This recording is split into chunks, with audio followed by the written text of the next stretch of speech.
Okay, so when you successfully logged in into the local cluster, you will see a welcome prompt.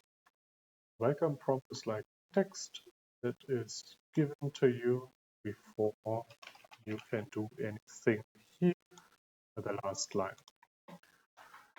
Okay, so let's slowly go through the welcome prompt. It will tell you, hey, you're using overexternal, you're logging in. Let's say username IP.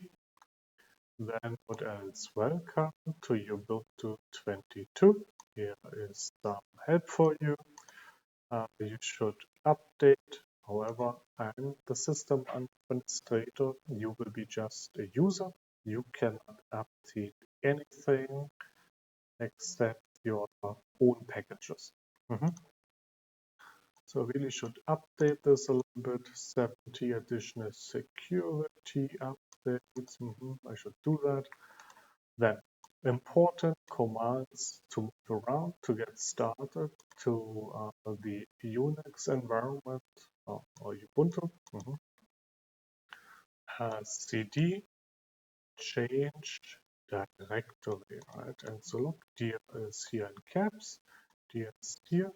So you place in the directory you want to change to. Okay, pwd pins present working directory.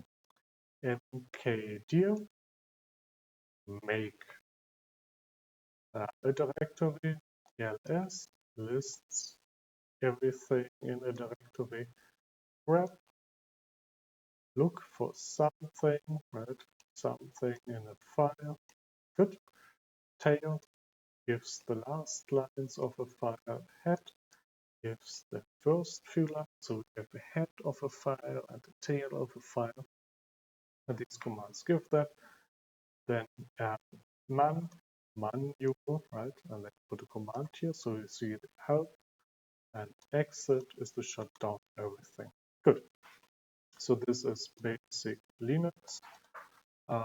Then I have some predefined commands that are more linked to the DFT or materials computation part. We go through that at a later point in more detail.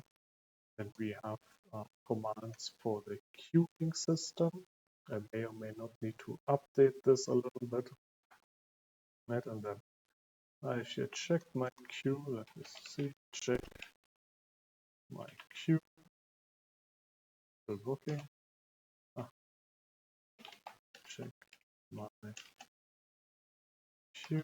When you get started, there should be nothing.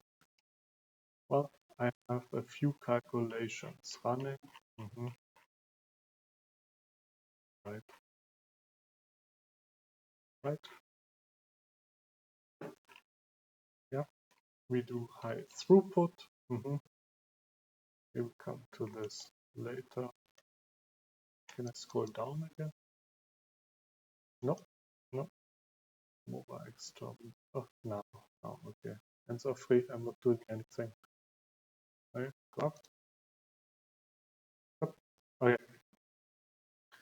Okay, so that is check my queue.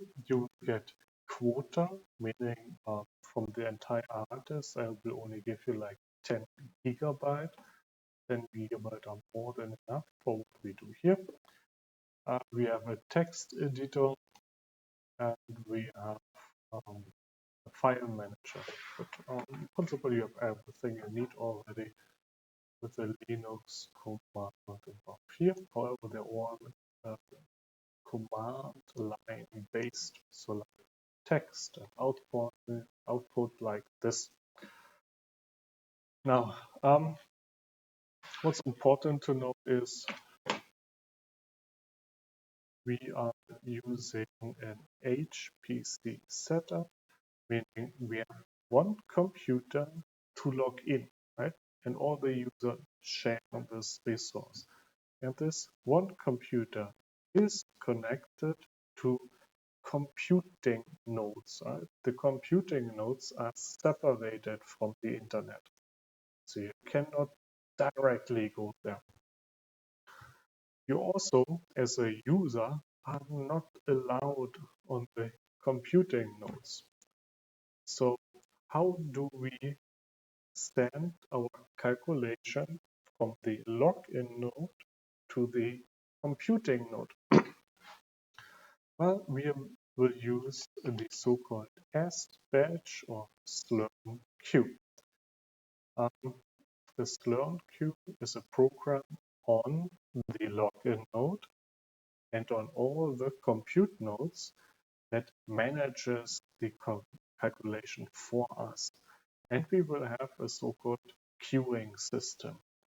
What you see here are all my calculations that are either running with an R since 2 days or since 9 minutes and 42 seconds, or the calculations that are yet waiting, because computing nodes are busy and then you have to wait until it's your turn.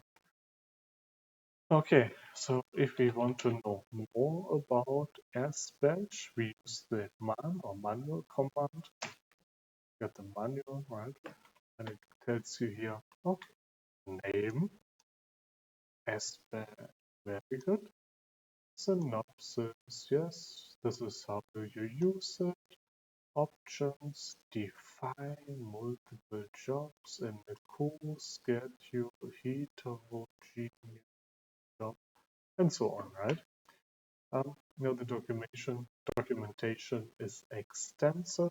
I will show you the most important things.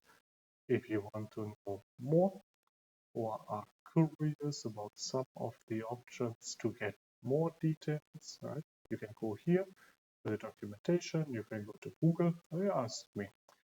To leave this documentation program, you push the Q button.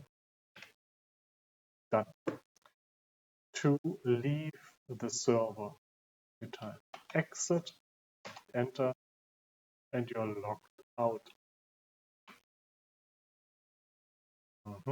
Very good.